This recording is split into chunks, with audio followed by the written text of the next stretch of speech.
लखनऊ में होने वाली रजिस्ट्रियों में एक बड़ा अपडेट आया है, बड़ा अपडेट आने वाला है, या कह सकते हैं एक नई व्यवस्था लागू होने वाली है, जिससे काफ़ी हद तक ज़मीन जायदाद में होने वाली धोखाधड़ी से भी आप बच सकेंगे।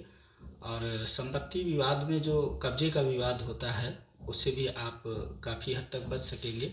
और जो टैक्स चोरी हो जाती है या जो संपत्ति की कीमत है उसकी गणना करने में जो कभी कभी चूक हो जाती है, तो उससे स्टाम्प चोरी का भी नोटिस आ जाता है, जिससे आपको बाद में काफ़ी भाग दौड़ करनी पड़ती है और स्टाम्प जो कम होता है वो भी आपको भरना पड़ता है, साथ में जुर्माना भी भरना पड़ता है। अगर आप मेरे चैनल पर नए हैं तो चैनल को अभी आप सब्सक्राइब कर दीजिए और वीडियो को लाइक कर दीजिए। मैं आपके लिए इस तरीके के वीडियोस बनाते रहता हूं जो आपके लिए काफ़ी हेल्पफुल होते हैं।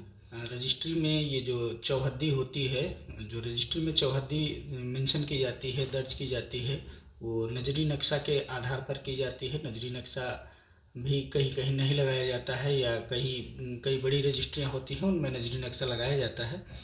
तो जिलाधिकारी जी का ये कहना है कि अभी रजिस्ट्री में के ड्राफ्ट के साथ में आप नजरी नक्शा पूर्ण रूप से ज़रूर लगाएं, और नजरी नक्शा के साथ साथ में आपको सैटेलाइट इमेज भी उस प्रॉपर्टी की लगानी होगी।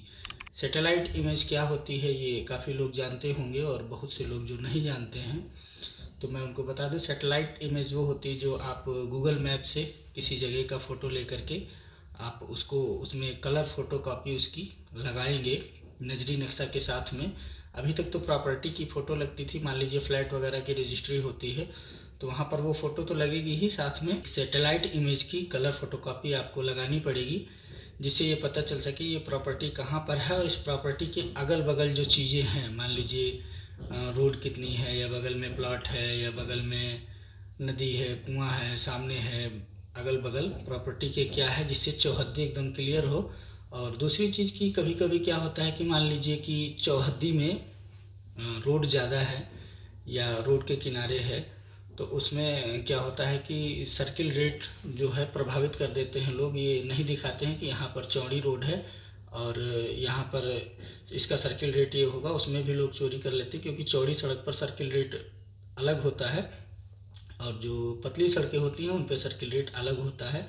या कभी कभी हाईवे किनारे की ज़मीनें होती हैं तो उनमें सत्यापन नहीं हो पाता है, अधिकतर मामलों में सत्यापन नहीं होता है। जो नजरी नक्शा लगाया जाता है या जो चौहद्दी बताई जाती है, विभाग सभी प्रॉपर्टीज़ का सत्यापन नहीं कर पाता है कि जो इन्होंने नक्शा लगाया है या जो प्रॉपर्टी की फ़ोटो लगाई है वो सेम है या वही जगह है। तो इस वजह से अब सैटेलाइट फ़ोटो लगाना अनिवार्य करने वाले हैं, जल्दी ही ये सब लागू हो जाएगा, क्योंकि अभी उसके लिए ज़रूरी सिस्टम डेवलप करना पड़ेगा, बहुत सारी चीज़ें नहीं हैं। तो उन सभी चीज़ों को ठीक करके और लागू करने के लिए अभी एक आदेश हुआ है, तो उस पर जल्दी ही काम हो जाएगा। बेचने वाले और लोग हैं वो लोग इन चीज़ों में कई बार फ्रॉड कर देते हैं कि आपको रजिस्ट्री तो उन्होंने कर दी, नजरी नक्शा कुछ लगा दिया, उसमें चौहद्दी कुछ दर्शा दी, लेकिन जब आप जाते हैं उस प्रॉपर्टी का कब्जा लेने तो वहाँ कब्जे पर कुछ और होता है। तो इस बार इसमें भी कई बार समस्याएं होती हैं। इस चीज़ से बचने के लिए ये व्यवस्था लागू की जा रही है, लेकिन इसमें एक जो सबसे बड़ी बात है कि सत्यापन होगा कैसे। मान लीजिए कि उन्होंने लगा दिया है, हमने कहीं का भी फ़ोटो लगा दिया है, अगर वो मौके पर जाकर के सत्यापन नहीं करते हैं तो इस सैटेलाइट इमेज से भी आप कायदे से सत्यापन नहीं कर सकते हैं, उसमें भी समस्या होगी। क्या उसमें सैटेलाइट इमेज में जो सड़क की माप है उसको मापने के लिए, या जो प्रॉपर्टी है उसकी चौहद्दी मापने के लिए कि पूर्व में कितना है, पश्चिम में कितना है, उत्तर में कितना है, ये सब मापने के लिए, और प्रॉपर्टी सही है, मतलब डायमेंशन जो इसमें दिया गया है वो डायमेंशन वही है, प्रॉपर्टी पर किसी तरीके का निर्माण है या नहीं है, इन सब चीज़ों का सत्यापन करने के लिए ही ये चीज़ें लगाई जा रही हैं। और इसका सत्यापन सही किस तरीके से हो सकता है, तो मुझे जो लगता है पर्सनली तौर पर कि ये काफ़ी अच्छा ऑप्शन है जो जिलाधिकारी जी ने सोचा है। और ये अगर लागू हो जाता है तो फ्रॉड में और कब्जा लेने में जो लोगों को दिक्कत होती है उससे काफ़ी तौर पर मदद मिल सकती है, उससे फ्रॉड होने के चांसेस काफ़ी कम हो जाएंगे। और सैटेलाइट इमेज में ये रहता है कि आज आप फ़ोटो देख सकते हैं जो आपके रजिस्ट्री में लगी है, और एक एप्लीकेशन है गूगल अर्थ, उससे भी आप पता लगा सकते हैं भविष्य में भी कि उस समय जब ये रजिस्ट्री हुई थी तो ये सैटेलाइट इमेज लगाई गई थी उस समय की ये एक्चुअल इमेज थी या नहीं थी। तो सबसे बड़ा फ़ायदा मेरे हिसाब से यही होने वाला है कि जो इमेज आज लगेगी उसको आप 10 साल, 20 साल, 50 साल बाद भी वेरीफाई कर पाएंगे ऑनलाइन तरीके से।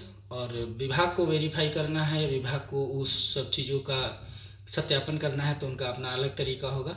लेकिन आपके लिए ये तरीका मैं बता देता हूँ। जो सैटेलाइट इमेज वहाँ पर लगाई जाएगी उसका आप आजकल या उसके बाद में भी देख करके पता कर सकते हैं कि ये वही जगह है या वही प्रॉपर्टी है या कुछ और है।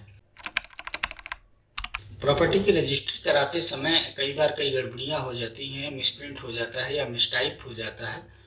तो उसमें जो ड्राफ्टमैन होते हैं जो रजिस्ट्री को टाइप करते हैं वो रजिस्ट्री में कोई उस चीज़ की जिम्मेदारी नहीं लेते हैं। नीचे वो लिख देते हैं कि खरीदार और विक्रेता के द्वारा जो जानकारी दी गई और जो उन्होंने हमको पेपर दिए संपत्ति के, उनके आधार पर ये रजिस्ट्री हमने टाइप की है और इसमें अगर किसी तरीके की कोई गलती या कोई असत्य बात होती है या कुछ होता है तो उसकी जिम्मेदारी हमारी नहीं होगी। लेकिन इस पर भी अब अंकुश लगने जा रहा है कि आप पैसा तो लेते हैं, काम तो करते हैं, लेकिन जिम्मेदारी नहीं लेते हैं। तो अब आपको जिम्मेदारी लेनी पड़ेगी। जो ड्राफ्टमैन हैं उनकी जिम्मेदारी होगी कि किसी भी तरीके की कोई गलती ना हो, चौहद्दी वगैरह गलत तरीके से ना लिखी गई हो, स्टैंप ड्यूटी जो है वो पूरी हो, क्योंकि वही लोग अधिकतर देख करके स्टैंप ड्यूटी तय करते हैं कि इतना सर्किल रेट है और ये प्रॉपर्टी की डायमेंशन है और इतनी कीमत होगी। तो अधिकतर वही लोग तय करते हैं। वकील साहब लोग होते तो हैं लेकिन अधिकतर वही लोग तय करते हैं। तो वो जिम्मेदारी उनकी अब आएगी। आप रजिस्ट्री अगर देखेंगे तो बैक पेज पर उनका नाम वगैरह लिखा होता है, कॉन्टैक्ट नंबर भी लिखा होता है और एडवोकेट साहब का भी होता है। तो अब ड्राफ्टमैन की भी ये जिम्मेदारी बनती है कि रजिस्ट्री में जो जानकारी टाइप की गई है उनके द्वारा वो सही है कि नहीं है, उसको वो चेक करें। और तो वीडियो अगर अच्छा लगा हो तो वीडियो को लाइक करें, चैनल को सब्सक्राइब करें। अगर आपके कोई सवाल है तो कमेंट करें। मिलते हैं आपसे किसी अगले वीडियो में, तब तक के लिए नमस्कार।